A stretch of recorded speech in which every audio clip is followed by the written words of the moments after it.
Սակայն անկախ այդ հաղթանակներից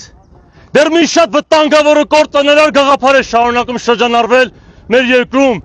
հատկապես 44 օրյա դավադիր պատերազմից հետո։ Դա այն գաղափարն է, որ մենք հայերս իբր ավելի անվտանգ ու խաղաղ կարող ենք ապրել առանց անկախության։ Եթե մենք մեր ինքնիշխանությունը ու պետականությունը զիջենք ինչ-որ մի գերտերության։ Սա ոչ միայն թշնամական ու հակահայկական քարոզչություն է, այլև տրամագծորեն հակասում է ճշմարտությանը, քանի որ պատմությունը մեզ բազմիցս ցույց է տվել, որ անկախությունը անվտանգության եւ խաղաղության հոմանիշն է։ Երբ մենք չենք ունեցել անկախություն եւ ստիպված ենք եղել կռվել ինչ-որ կայսրության համար, անհամեմատ ավելի շատ զոհեր ենք տվել, քան երբ կռվել ենք մեր անկախության համար։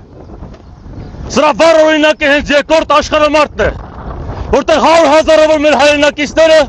իրենց հայրենիքի սահմաններից հազարավոր կիլոմետր հեռավորության վրա գնացին, զոհվեցին, կռվելով մի կայսրության շահերի համար, որոնք ամենևին չեն համընկնում մեր ազգի շահերի հետ։ Սա մեզ պարզ ցույց տվեց, որ եթե մենք պատրաստ չենք մեր անկախության համար զոհեր տալ,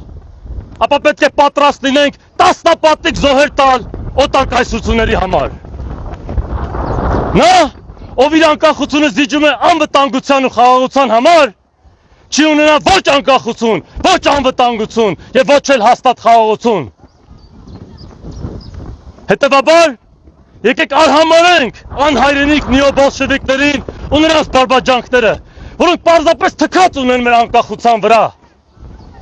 Եկեք վերջնականապես գիտակցենք, որ իսկական հայրենասերը,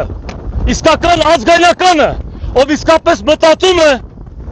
իր ազգի զարգացման ու հայրենիքի բարգավաճման մասին, նա է, ով ամեն գնով պատրաստ է պայքարել իր երկրի անկախության համար։